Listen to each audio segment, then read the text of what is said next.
Hello everyone, so welcome back to my channel.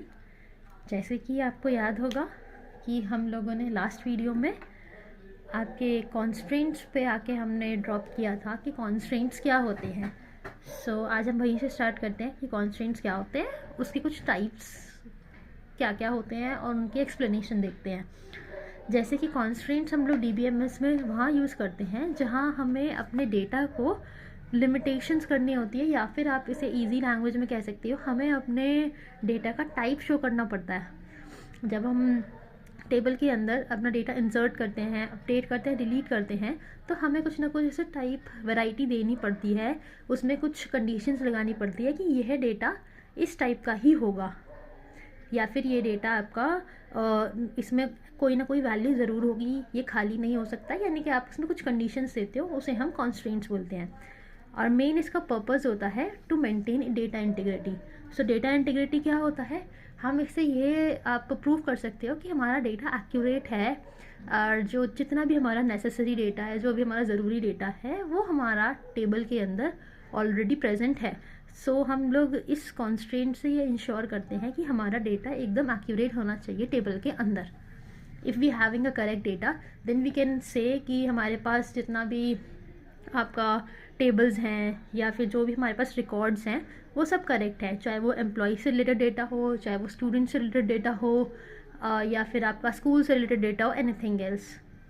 Okay, सो अब हम आते हैं टाइप्स ऑफ कॉन्स्ट्रेंट्स पे कि हमारे कॉन्स्ट्रेंट्स कितने टाइप्स के होते हैं। तो ये कुछ 4 या 5 टाइप्स के होते हैं कॉन्स्ट्रेंट्स। अब हम देखते हैं इन्हें कि इनका मीनिंग क्या होता है। First type of constraint is not null. Not null जैसे कि आपको नाम से ही समझ में आ रहा होगा, ऐसी वैल्यूज़ जहाँ पर आपका नल प्रेजेंट ना हो, यानी कि जो आपकी खाली ना हो। तो नॉट नल हम उन कॉलम्स को देते हैं जहाँ पर भी आपके कॉलम में नल वैल्यूज़ नहीं होती। This constraints make sure that a column does not hold any null value.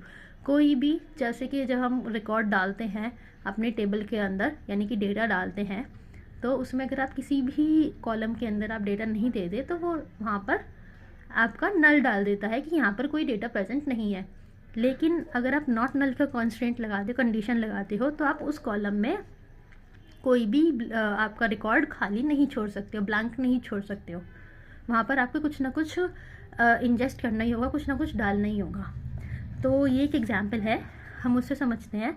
जब भी हम अपना डीबीएमएस में आपका टेबल्स बनाते हैं या टेबल्स में रिलेशन बनाते हैं, तो वो आपका इस पैटर्न के थ्रू बनता है।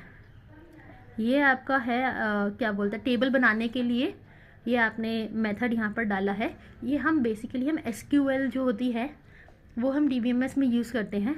उसके अलग अलग प्लेटफॉर्म्स है, जैसे माई एसक्यूएल है, आपका एसक्यूएल सर्वर है, तो उनका थोड़ा बहुत सिंटेक्स चेंज होता है, बट इसी तरह से उसमें भी होता है। सब में यही होता है कि हम लोग पहले टेबल क्रिएट करते हैं। अगर हमारे पास 2 टेबल है तो हम लोग 2 टेबल क्रिएट करेंगे, एक है तो एक टेबल का डेटा डालेंगे।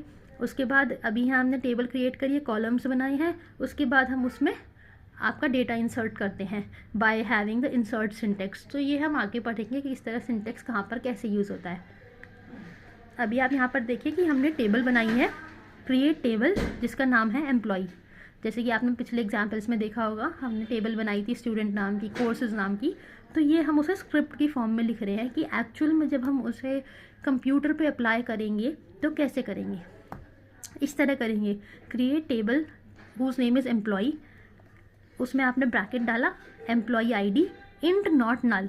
अब इसका मतलब देखिए, एम्प्लॉय आईडी यहाँ पर कॉलम है, यानी कि एम्प्लॉय टेबल के अंदर आपने सबसे पहला कॉलम दिया है, यानी कि एट्रीब्यूट एम्प्लॉय आईडी नाम का।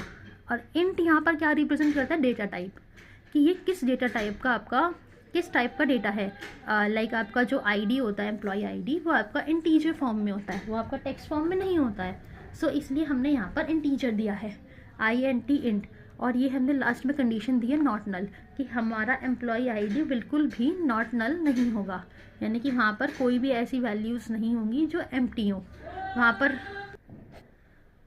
तो जैसे कि आप यहाँ देख सकते हैं, मैंने अपने एम्प्लॉय आईडी एट्रीब्यूट को नॉट नल कॉन्स्ट्रेंट दिया है कि ये हमारा कहीं भी एम्प्टी नहीं होगा, यहाँ पर कुछ ना कुछ वैल्यू डेफिनेटली होगी। So that is why I have given a constraint that is not null. ये मेरा सेकंड एट्रीब्यूट आता है, that is employee name. varchar 35 not null. varchar का मतलब होता है जो आपका टेक्स्ट फॉर्म में होता है, और यहाँ पर हमने लिमिटेशन दिया 35 की, मैक्सिमम कैरेक्टर्स 35 ही हों। Employee name whose data type is varchar, यानी कि जो टेक्स्ट फॉर्म में होगा, और जिसकी लिमिटेशन यानी कि उस कैरेक्टर में टाइप आई मीन डिजिट्स कितनी होंगी और यू कैन से लिमिट्स कितनी होंगी, दैट इज़ 35। मैक्सिमम 35 का ही हो सकता है। और उसे हमने कॉन्स्टेंट दिया नॉट नल, कि अगर हम एम्प्लॉय टेबल बना रहे हैं उसमें ना तो मेरे एम्प्लॉय आईडी एम्प्टी होगा, ना ही मेरा एम्प्लॉय नेम एम्प्टी होगा। इसी तरह आप और भी अपने एट्रीब्यूट्स डाल सकते हैं। आप एड्रेस का डाल सकते हैं, आप एज का डाल सकते हैं। एड्रेस में आप ज़रूरी नहीं आप नॉट नल डालो, कोई कोई एम्प्लॉय होता है जो अपना एड्रेस भी नहीं यूज़ करता है या फिर नहीं अपलोड करता है पोर्टल पर, तो इसलिए आप उसमें नॉट नल का कॉन्स्टेंट हटा सकते हो। यहाँ पर हमें ये डिफाइन भी करना होता है कि आप किस अपने एट्रीब्यूट को प्राइमरी की मान रहे हो। तो हमने यहाँ प्राइमरी की माना है एम्प्लॉय आईडी का, प्राइमरी की एम्प्लॉय आईडी। प्राइमरी की हम आगे समझते हैं क्या होता है। वैसे प्राइमरी की होती है जो यूनिकली एक रिकॉर्ड को डिफाइन करती है। बाकी हम आगे देखते हैं। यहाँ आपने पैटर्न देखा किस तरह से हम लोग टेबल को, जब हमें स्क्रिप्ट लिखनी होगी तो हम किस तरह से टेबल क्रिएट करेंगे। क्रिएट टेबल एम्प्लॉय, तो create table employ, employee ID int not null, employee name. अब हम आते हैं नेक्स्ट कॉन्स्ट्रेंट पे, that is known as unique. Unique जैसे कि आपको नाम से समझ में आ रहा होगा, यूनिक वो होते हैं जिनकी कुछ एक पर्टिकुलर वैल्यूज़ होती है, जहाँ पर कोई भी डुप्लीकेट डेटा नहीं होता है। This constraint enforces a column और set of columns to have unique values. Unique constraint can not have duplicate values. ये वो वाले कॉलम्स होते हैं आपके, ये एक से ज़्यादा भी हो सकते हैं डेफिनेटली, जैसे नॉट नल में था, ऐसे यूनिक आपके एक से ज़्यादा भी हो सकते हैं। तो ये वो कॉलम्स होते हैं जहाँ पर आपके कुछ ना कुछ वैल्यू ज़रूर होगी और वो यूनिक होगी, यानी कि सिमिलर वैल्यूज़ नहीं हो सकती हैं, और you can say duplicate data वहाँ पर नहीं प्रेजेंट हो सकता है।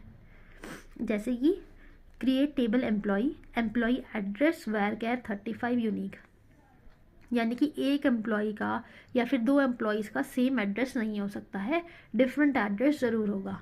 एम्प्लॉय एड्रेस आपने यहाँ पर एक एट्रीब्यूट बनाया है जिसे आपने varchar यानी कि टेक्स्ट फॉर्म में डाला है, जिसकी लिमिट्स है 35, और आपने उसे यूनिक कॉन्स्टेंट दिया है कि ये सबका डिफरेंट ही होगा, ये किसी का सेम नहीं हो सकता है, so that can not be duplicate. यहाँ पर आपकी यूनिक वैल्यूज़ होंगी ही होंगी एम्प्लॉय आईडी आपका, सॉरी एम्प्लॉय एड्रेस कॉलम में। और हमने प्राइमरी की, जैसे कि ऊपर टेबल में था, वो मैंने यहाँ पर आपके सारे एट्रीब्यूट्स नहीं यूज़ करे, तो मैंने प्राइमरी की यहाँ पर अपना एम्प्लॉय आईडी को माना जो मेरा ऊपर था। आई होप ये आपको क्लियर हो गया होगा। अब हम आते हैं नेक्स्ट कॉन्स्ट्रेंट्स पे अपने।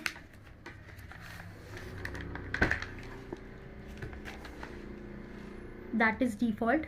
डिफ़ॉल्ट जैसे कि नाम से ही क्लियर हो रहा है, ऐसी वैल्यूज़ जहाँ पर आपने कुछ भी मेंशन नहीं किया है तो वो वहाँ पर आपकी डिफ़ॉल्ट वैल्यूज़ डाल देंगे। Just like this constraint provides a default value to a column when there is no value provided while inserting record.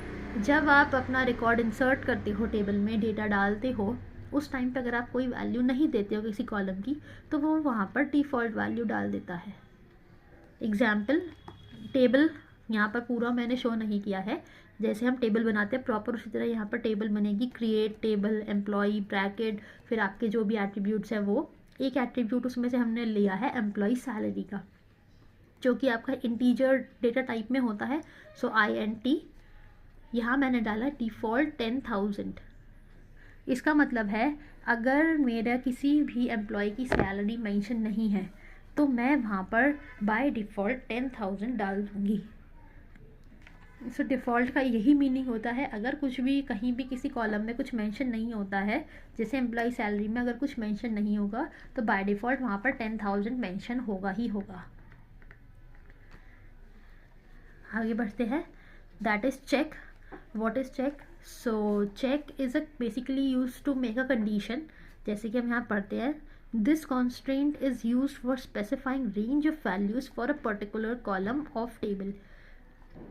ये कॉन्स्ट्रेंट आपका किसी भी कॉलम में एक रेंज बनाने के लिए यूज़ होता है, यानी कि कुछ कंडीशन डालने के लिए यूज़ होता है। तो वहाँ पर हम चेक लगाते हैं कि हम अगर जैसे कहें इस बात को कि क्या आपने ये सब चीज़ें चेक कर ली हैं ये वहाँ पर मेंशन है नहीं है. So check is use to validate that this should be the thing mentioned in my table. So ये एक तरीके से वैलिडेशन के लिए होता है, चेक करने के लिए होता है. अगर वो कंडीशन हमारी फॉलो हो रही है तो वो चीज़ वहाँ पर एडजस्ट होगी, नहीं हो रही है तो नहीं होगी. जैसे कि मैंने एक अपना एट्रीब्यूट बनाया, एम्प्लॉय आईडी, डेटा टाइप दिया इंटीजर, और मैंने इसको एक कॉन्स्टेंट दिया है नॉट नल. हाँ, हालांकि आपके 2 कॉन्स्टेंट्स आ सकते हैं, ऐसा नहीं है आप सिर्फ एक ही कॉन्स्टेंट यूज़ कर सकते हो, क्योंकि एम्प्लॉय आईडी मेरी कभी भी खाली नहीं होगी, कुछ ना कुछ वहाँ ज़रूर मेंशन होगा. So not null check. अब मैंने यहाँ कंडीशन लगाई है चेक की कि अगर मेरी एम्प्लॉय आईडी 234 से ग्रेटर है, यानी कि 234 से एम्प्लॉय आईडी अगर मेरी बड़ी है तो वो रिकॉर्ड के अंदर यानी कि टेबल के अंदर एज अ रिकॉर्ड जाएगी, और अगर नहीं है तो नहीं जाएगी. अगर किसी एम्प्लॉय की आईडी सपोज 233 है या 230 है, so that can not be insert in my table, क्योंकि मैंने यहाँ पर कंडीशन लगा दी है अगर मेरा एम्प्लॉय आईडी 234 से ज़्यादा है और नॉट नल है तभी मेरी एम्प्लॉय आईडी टेबल के अंदर जाएगी. So that is the use of check. अब आते हैं हम की कॉन्स्ट्रेंट्स पे. जैसे कि आपने पढ़ा, कॉन्स्ट्रेंट्स आपकी कंडीशंस थी कि आप लोग अगर कॉलम में आपने कुछ डालना है तो आप किस कंडीशन को फॉलो कर सकते हो उसके लिए. अब आते हैं की कॉन्स्ट्रेंट्स कि आपके पर्टिकुलर जो रिकॉर्ड है आप उसे कैसे फाइंड आउट करते हो. तो हमारे 2 टाइप के की कॉन्स्ट्रेंट्स होते हैं. First is primary key, uniquely identifies each record and table do not contain nulls. So आपके हर एक रिकॉर्ड को अगर आपको फाइंड आउट करना है कि मेरे को 4th, सपोज मेरी एक टेबल है उसमें मेरे को 4th रो पे जो भी मेंशन है डेटा वो चाहिए, तो इस तरह से तो आप नहीं फाइंड आउट कर पाओगे कि वहाँ कोई सीरियल नंबर तो नहीं होता. तो हम लोग टेबल में एक प्राइमरी की अलॉट करते हैं कि यानी कि प्राइमरी की हमारी ये है. अगर मेरी प्राइमरी की यानी कि इस कॉलम में जो प्राइमरी की है उसमें मेरी अगर ये वाली वैल्यू है तो मुझे उसका रिकॉर्ड फेच करके दीजिए. So by primary key you can find out that particular record. So ये आपका यूनिक होता है हर एक रिकॉर्ड के लिए और ये कभी भी नल नहीं होगा. जैसे कि आपने यहाँ पर भी पढ़ा होगा, आपके जब हमने ये टेबल बनाई थी हमने यहाँ मेंशन किया था ना प्राइमरी की एम्प्लॉय आईडी. ऐसी यही इसका मतलब है कि प्राइमरी की हमारी यूनिक की होगी, यानी कि हमारा जो एम्प्लॉय आईडी है वो कभी भी डुप्लीकेट नहीं होगा, कभी भी खाली नहीं होगा, और वो हमेशा आपका जो भी अगर आपको कोई भी रिकॉर्ड फाइंड आउट करना है या फिर कोई भी रो फाइंड आउट करनी है अपने टेबल में तो आप एम्प्लॉय आईडी के थ्रू फाइंड आउट कर सकते हैं. ये एज ए इंडेक्सिंग काम करती है टेबल के अंदर. आई होप ये क्लियर हुआ होगा. अब हम आते हैं नेक्स्ट की पे आपकी, that is a foreign key. So it points to the primary key of another table. They act as a cross reference between tables. ये बेसिकली आपका पॉइंट करती है किसी और टेबल की प्राइमरी की को. यानी कि अगर मेरे पास 2 टेबल है, जैसे कि हमने पहले एग्जाम्पल्स में पढ़ा था कि अगर मेरे पास 2 टेबल्स है उसमें एक प्राइमरी की है, फर्स्ट टेबल में मेरे को एक प्राइमरी की दी है दैट इज़ एम्प्लॉय आईडी. और सपोज मेरे पास सेकंड टेबल है उसमें मेरे को एक और प्राइमरी की दी है, एक की दी है बट वो प्राइमरी नहीं है, उस पर्टिकुलर टेबल के लिए तो प्राइमरी है बट अगर हम दोनों को एक दूसरे से कनेक्ट करें तो वो फॉरेन की मानी जाएगी. उसमें डुप्लीकेट वैल्यूज़ भी होती हैं, उसमें आपकी एक से ज़्यादा वैल्यूज़ सेम भी हो सकती है, वही डुप्लीकेट भी हो सकती है, नल भी हो सकती है, नॉट नल भी हो सकती है, everything can be possible. But primary की में ये सब चीज़ें फॉलो नहीं होंगी. लेकिन फॉरेन की आपकी किसे इंडिकेट करेगी, वो आपकी प्राइमरी की को इंडिकेट करेगी. सो फॉरेन की हमेशा प्राइमरी की को इंडिकेट करती है, उसे पॉइंट करती है. तो इसलिए हमने यहाँ पर ये लिखा है they act as a cross reference between tables. ये जो आपकी फॉरेन की है ये as a cross reference work करती है 2 टेबल्स के बीच में. आई होप ये आपको क्लियर हुआ होगा. धीरे धीरे हम आगे और पढ़ते हैं और बढ़ेंगे कि हमारी कार्डिनलिटीज़ क्या होती हैं या फिर हम इन्हें टेबल में किस तरह रिप्रेजेंट करते हैं, टेबल के हर एक फॉर्म को हम लोग क्या बोलते हैं, कैसे यूज़ होती हैं. धीरे धीरे हम इसके बारे में और पढ़ेंगे. आपको और समझ में आएगा कि हमें अगर स्क्रिप्ट लिखनी होती है यानी कि सीक्वल में हमें टेबल बनानी है या फिर हमें इंसर्ट करना है डेटा, या फिर अगर हमें उसे फेच करना है, कंडीशंस लगानी है, तो हम कैसे लगाएंगे। ये फ़िलहाल आपका टेबल क्रिएट करने का तरीका था, और उसमें हम लोग क्या क्या वैल्यूज़ दे सकते हैं, क्या क्या कंडीशंस लगा सकते हैं, क्या क्या कॉन्स्ट्रेंट लगा सकते हैं। So thank you very much for listening me. अगर आपको मेरी वीडियो अच्छी लगी हो सो प्लीज़ लाइक कीजिएगा, कमेंट कीजिएगा एंड शेयर ज़रूर कीजिएगा। So subscribe my channel. Thank you very much.